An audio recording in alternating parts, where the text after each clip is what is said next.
25واں پارہ.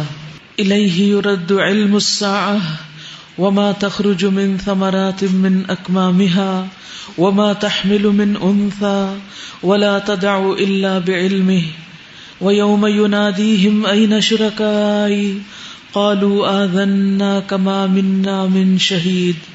شروع کرتی ہوں اللہ کے نام سے جو بے انتہا مہربان نہایت رحم فرمانے والا ہے. اس ساتھ کا علم اللہ ہی کی طرف راجع ہوتا ہے، یعنی قیامت کا علم.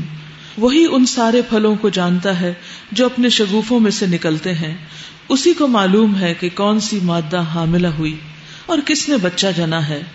پھر جس روز وہ ان لوگوں کو پکارے گا، کہاں ہیں میرے وہ شریک؟ یہ کہیں گے ہم عرض کر چکے ہیں، آج ہم میں سے کوئی اس کی گواہی دینے والا نہیں. قیامت کا علم اللہ سبحانہ وتعالیٰ کو ہے، ہم میں سے کسی کو نہیں. ہمیں اس کا علم نہ ہونے کا مطلب یہ نہیں کہ وہ واقع نہیں ہونے والی، کیونکہ لوگ جب بھی نبی صلی اللہ علیہ وسلم سے پوچھتے کہ قیامت کب آئے گی تو آپ فرماتے کہ اس کا علم اللہ تعالیٰ کو ہے. تو اس پر وہ مذاق اڑانے لگتے کہ جس چیز کے بارے میں علم ہی نہیں وہ کیسے واقع ہوگی، اور اس کے علاوہ بھی مختلف طرح کی باتیں کرتے تھے. لیکن اگر انسان کائنات کی مختلف چیزوں پر غور کرے تو آخرت کے آنے کو بہت آسانی کے ساتھ سمجھ سکتا ہے. مثلا بیج سے پھل برآمد ہونا. بیج ایک سوکھی ہوئی چیز ہے، جب اس کو زمین میں بویا جاتا ہے تو ایک درخت نکلتا ہے، اور ایک بیج سے منوں پھل نکلتے ہیں. پھر پھل نکلنے سے پہلے بیج درخت کے اندر ایک شگوفے کی شکل اختیار کرتا ہے، تو اس میں سے یعنی پھول سا بنتا ہے، پھر اس کے اندر ایک پھل نکل آتا ہے. تو یہ بھی ایک ولادت کا مرحلہ ہے، ایک پیدائش کا مرحلہ ہے. اسی طرح دوسرا مرحلہ یہاں بتایا گیا، وما تحمل من انثى ولا تدع الا بعلمه، کہ ماں کے پیٹ سے بچہ پیدا ہوتا ہے، یعنی وہ کیا چیز تھی اور کیا چیز بن جاتا ہے. تو اسی طرح اس دنیا کے پیٹ سے آخرت کا نکلنا یا اس دنیا سے آخرت کا وجود میں آنا کچھ مشکل نہیں، کیونکہ اللہ سبحانہ وتعالیٰ کے لیے کوئی بھی کام اول تو ویسے ہی مشکل نہیں، لیکن مختلف کاموں کو کرنے کا جو طریقہ اللہ تعالیٰ نے اختیار کیا ہے وہ ہم سب کے سامنے ہے، اور اس سے ہم بہت سے سبق سیکھ سکتے ہیں. پھر فرمایا اسی کو معلوم ہے کون سی مادہ حاملہ ہوئی، یعنی یہ بھی اللہ کے سوا کسی کو معلوم نہیں ہوتا. تو قیامت کا علم بھی اللہ ہی کے پاس ہے، اور کس نے بچہ جنا ہے. پھر جس روز وہ ان لوگوں کو پکارے گا کہ کہاں ہیں میرے وہ شریک، یہ کہیں گے ہم عرض کر چکے ہیں، آج ہم میں سے کوئی اس کی گواہی دینے والا نہیں ہے. یعنی کوئی بھی کسی شریک کو مانے گا نہیں، کیونکہ کسی شریک کا کوئی وجود ہی نہیں ہوگا. اس وقت وہ سارے معبود ان سے گم ہو جائیں گے جنہیں یہ اس سے پہلے پکارتے تھے، اور یہ لوگ سمجھ لیں گے کہ ان کے لیے اب کوئی جائے پناہ نہیں ہے. یعنی وہ سارے شریک جن کو یہ سمجھتے تھے کہ قیامت کے دن انہیں بچا لیں گے، چھڑا لیں گے، آج وہ غائب ہیں، کہیں نظر ہی نہیں آ رہے کہ ان کو پناہ دے سکیں. انسان کبھی بھلائی کی دعا مانگتے نہیں تھکتا. جب کوئی آفت اس پر آ جاتی ہے تو مایوس اور دل شکستہ ہو جاتا ہے، مگر جو ہی سخت وقت گزر جانے کے بعد ہم اسے اپنی رحمت کا مزہ چکھاتے ہیں. یہ کہتا ہے میں اسی کا مستحق ہوں. حقیقت یہ ہے کہ مصیبت کا لمحہ انسان کو اس کی حقیقت بتانے کے لیے آتا ہے کہ وہ کتنا بے بس اور کتنا کمزور ہے، لیکن انسان اس سے سبق نہیں لیتا. پھر اس کے بعد اللہ سبحانہ وتعالیٰ اپنی رحمت کا مزہ چکھاتے ہیں، دن پھیر دیتے ہیں. اور یہ کس لیے ہوتے ہیں؟ نعمت اس لیے آتی ہے کہ انسان اس پر اللہ تعالیٰ کا شکر ادا کرے. لیکن انسان کا حال یہ ہے کہ نہ ہی وہ خوشحالی میں نعمت پر شکر کرتا ہے اور نہ مصیبت پر صبر کرتا ہے، اور اس طرح اللہ سبحانہ وتعالیٰ کو ناراض کرتا رہتا ہے.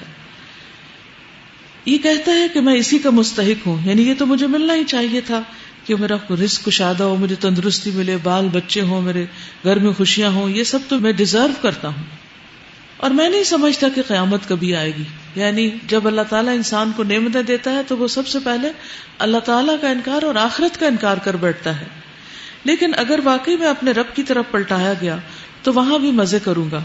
حالانکہ کفر کرنے والوں کو لازماً ہم بتا کر رہیں گے کہ وہ کیا کر کے آئے ہیں، اور انہیں ہم بڑے گندے عذاب کا مزہ چکھائیں گے.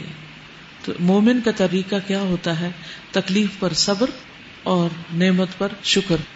رسول اللہ صلی اللہ علیہ وسلم نے فرمایا، جس شخص کو یہ پسند ہو کہ اللہ شدت اور غم کے وقت اس کی دعا قبول کرے تو اسے چاہیے کہ وہ خوشحالی میں بکثرت دعا کرے، یعنی نعمتوں میں اپنے رب کو نہ بھولے، نعمتوں میں اس کا شکر ادا کرتا رہے. تو جو شخص اچھے دنوں میں اللہ تعالیٰ کا شکر گزار ہوگا، دعا کرے گا، اللہ تعالیٰ تکلیف میں اس کی دعا جلد سنیں گے. انسان کو جب ہم نعمت دیتے ہیں تو وہ منہ پھیرتا ہے اور اکڑ جاتا ہے، یعنی ہماری اطاعت اور بندگی سے منہ پھیر لیتا ہے اور ہمارے آگے جھکنے کو اپنی توہین سمجھتا ہے، اور اسے جب کوئی آفت چھو جاتی ہے تو لمبی چوڑی دعائیں کرنے لگتا ہے. پھر ایسے لوگوں کی دعائیں کہاں سے سنی جائیں، کیونکہ فرشتے کہتے ہیں کہ یہ تو ایک نئی سی آواز ہے، اس سے پہلے تو کبھی نہیں آئی تھی. اے نبی صلی اللہ علیہ وسلم، ان سے کہیے کبھی تم نے یہ بھی سوچا کہ اگر واقعی یہ قرآن اللہ کی طرف سے ہوا اور تم اس کا انکار کرتے رہے تو اس شخص سے بڑھ کر بھٹکا ہوا اور کون ہوگا جو اس کی مخالفت میں دور نکل گیا ہو. یعنی ایک یہ ہے کہ یہ قرآن اللہ کی طرف سے، اور ایک یہ کہ یہ نہیں ہے. دو میں سے ایک آپشن تو ضرور ہے، یا ہے یا نہیں. اگر ہے تو پھر تمہاری مخالفت تمہارے لیے سخت نقصان دہ ہوگی، تو اپنے آپ کو بچاؤ اس عذاب سے جو تمہارے اس کتاب کی مخالفت کی وجہ سے تم پر آئے گا. تو انسان کو ایسے معاملات میں جب کسی چیز کا انکار کرنے والا ہو تو سوچ سمجھ کے انکار کرنا چاہیے، کیونکہ اللہ سبحانہ وتعالی ایسے لوگوں کو جو مخالفت میں دور نکل چکے ہیں پھر پکڑے گا تو چھوڑے گا نہیں. ان قریب ہم ان کو اپنی نشانیاں آفاق میں بھی دکھائیں گے، یعنی کائنات کے اندر بھی دیکھیں گے، اور ان کے اپنے نفس میں بھی، یعنی جسم کے اندر، یہاں تک کہ ان پر یہ بات کھل جائے گی کہ قرآن واقعی برحق ہے. کیا یہ بات کافی نہیں کہ تیرا رب ہر چیز پر گواہ ہے؟ الا انہم فی مریۃ من لقاء ربہم، آگاہ رہو یہ لوگ اپنے رب کی ملاقات میں شک رکھتے ہیں. الا انہ بکل شیء محیط، سن رکھو کہ وہ ہر چیز پر محیط ہے، یعنی کوئی اس کی گرفت سے، پکڑ سے بچ کر کہیں جا نہیں سکتا، اس کے ریکارڈ سے ان کی کوئی حرکت چھوٹ نہیں سکتی. سورۃ الشورى. سورۃ الشورى مکی سورت ہے. بسم اللہ الرحمن الرحیم. حامیم عین سین قاف کذالک یوحی الیک والی الذین من قبلک اللہ العزیز الحکیم. حامیم عین سین قاف، اسی طرح اللہ غالب اور حکیم تمہاری طرف اور تم سے پہلے گزرے ہوئے رسولوں کی طرف وحی کرتا رہا ہے. یعنی یہ وحی کا سلسلہ کوئی نیا سلسلہ نہیں، اس سے پہلے بھی وحی آتی رہی ہے مختلف انبیاء اور رسول کے پاس. آسمانوں اور زمین میں جو کچھ بھی ہے اسی کا ہے، وہ برتر اور عظیم ہے، کوئی اس سے بڑا نہیں، وہ سب سے بڑا ہے. قریب ہے کہ آسمان اوپر سے پھٹ پڑے، فرشتے اپنے رب کی حمد کے ساتھ اس کی تسبیح کر رہے ہیں، اور زمین والوں کے حق میں درگزر کی درخواستیں کیے جاتے ہیں.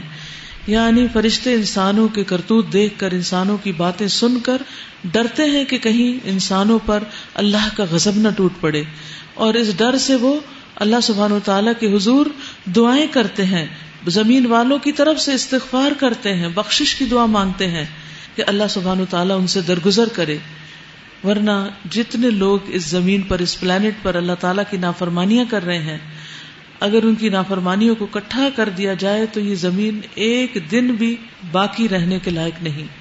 لیکن پھر بھی اللہ تعالیٰ ایک ایک بندے کی سرکشی اور ایک ایک بندے کی نافرمانی کے اوپر درگزر کیے چلے جا رہا ہے. اسی لیے تو یہ زندگی قائم ہے، ورنہ تو یہ قائم ہی نہ رہے. الا ان اللہ هو الغفور الرحیم، آگاہ رہو حقیقت میں اللہ غفور الرحیم ہی ہے. والذین اتخذوا من دونه اولیاء اللہ حفیظ علیہم، جن لوگوں نے اس کو چھوڑ کر اپنے کچھ دوسرے سرپرست بنا رکھے ہیں، اللہ ہی ان پر نگران ہے. وہ بھی اللہ کی نظر میں ہے سب، کون کہاں پوجا جا رہا ہے. تم ان کے حوالہ دار نہیں ہو. ہاں اسی طرح اے نبی صلی اللہ علیہ وسلم، یہ قرآن عربی ہم نے آپ کی طرف نازل کیا ہے، وحی کیا ہے، تاکہ تم بستیوں کے مرکز شہر مکہ اور اس کے گرد و پیش رہنے والوں کو خبردار کر دو. یعنی قرآن مجید کے آنے کا مقصد کیا ہے کہ لوگوں کو غفلت سے چونکا دیا جائے، متنبہ کر دیا جائے کہ وہ عقائد اور اخلاق اور اعمال کی جن خرابیوں میں مبتلا ہیں ان سے باہر آ جائیں اور اپنی نجات کا بندوبست کریں. اور جمع ہونے کے دن سے ڈراؤ جس کے آنے میں کوئی شک نہیں. ایک گروہ کو جنت میں جانا ہے اور دوسرے کو جہنم میں، دوزخ میں. وَلَوْ شَاءَ اللَّهُ لَجَعَلَهُمْ أُمَّةً وَاحِدَةً وَلَكِنْ يُدْخِلُ مَن يَشَاءُ فِي رَحْمَتِهِ. اگر اللہ چاہتا تو ان سب کو ایک ہی امت بنا دیتا، مگر وہ جسے چاہتا ہے اپنی رحمت میں داخل کرتا ہے. اور ظالموں کا نہ کوئی ولی ہے نہ مددگار. کیا یہ ایسے نادان ہیں کہ انہوں نے اسے چھوڑ کر دوسرے ولی بنا رکھے ہیں؟ ولی تو اللہ ہی ہے، وہی مردوں کو زندہ کرتا ہے اور وہی ہر چیز پر قادر ہے. یعنی کسی کا ولی ہونا اس کی من مرضی کی بات نہیں کہ جب کوئی چاہے بن بیٹھے یا جس کو آپ چاہے بنا لے. نہیں، ولایت تو اللہ کے ہاتھ میں ہے اور جس کا چاہے وہ مددگار بنے اور اس کو اپنی مدد سے نوازے. کیا انہوں نے اسے چھوڑ کر دوسرے ولی بنا رکھے ہیں؟ ولی تو اللہ ہی ہے، وہی مردوں کو زندہ کرتا ہے اور وہی ہر چیز پر قادر ہے. وَمَا اخْتَلَفْتُمْ فِيهِ مِن شَيْءٍ فَحُكْمُهُ إِلَى اللَّهِ ذَلِكُمُ اللَّهُ رَبِّي عَلَيْهِ تَوَكَّلْتُ وَإِلَيْهِ أُنِيبُ.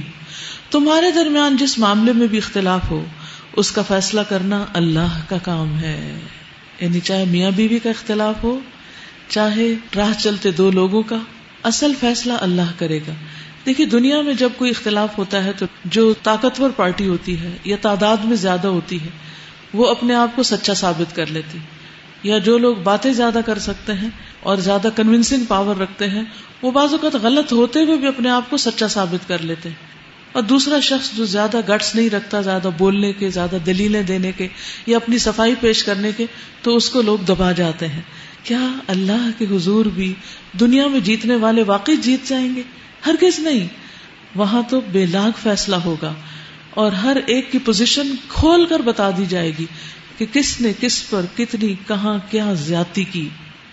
تو فیصلہ اللہ کے ہاتھ میں ہے. فَحُكْمُهُ إِلَى اللَّهِ ذَلِكُمُ اللَّهُ رَبِّي، یہ ہے اللہ میرا رب. عَلَيْهِ تَوَكَّلْتُ، اسی پر میں نے بھروسہ کیا. وَإِلَيْهِ أُنِيبُ، اور اسی کی طرف میں رجوع کرتا ہوں. فاطر السماوات والارض، آسمانوں اور زمین کا بنانے والا، جس نے تمہاری اپنی جنس سے تمہارے لیے جوڑے پیدا کیے اور اسی طرح جانوروں میں سے بھی انہی کے ہم جنس جوڑے بنائے. یہ بھی اللہ سبحانہ وتعالیٰ کا کتنا خوبصورت فعل ہے کہ اس نے انسان کو انسان کے جوڑے کی شکل میں مانوس کیا، یعنی جو اس کے لیے انس کا سبب ہے، سکون کا سبب ہے. ورنہ انسان اجنبی لوگوں سے بھی گھبراتا ہے، کہاں یہ کہ اس کا جوڑا کسی اور مخلوق میں سے ہوتا. یعنی انسان کا جوڑ کوئی جن ہوتا مثلا یا کوئی فرشتہ ہوتا تو وہ اس سے وہ سکون نہیں پا سکتا تھا جو انسان انسان سے پاتا ہے. اسی سے لفظ انس ہے اور اسی سے انسان ہے. اور اس طریقے سے وہ تمہاری نسلیں پھیلاتا ہے. کائنات کی کوئی چیز اس کے مشابہ نہیں، اس جیسا کوئی ہے ہی نہیں. لیس کمثلہ شیء وہو السمیع البصیر، کوئی چیز اس کے مشابہ نہیں، وہ سب کچھ سننے اور دیکھنے والا ہے. آسمانوں اور زمین کے خزانوں کی کنجیاں اسی کے پاس ہیں. جسے چاہتا ہے کھلا رزق عطا کرتا ہے، جسے چاہتا ہے نپا تلا دیتا ہے. اسے ہر چیز کا علم ہے کہ کس کی اوقات کیا ہے، کس کو کس مقام پہ رکھنا ہے.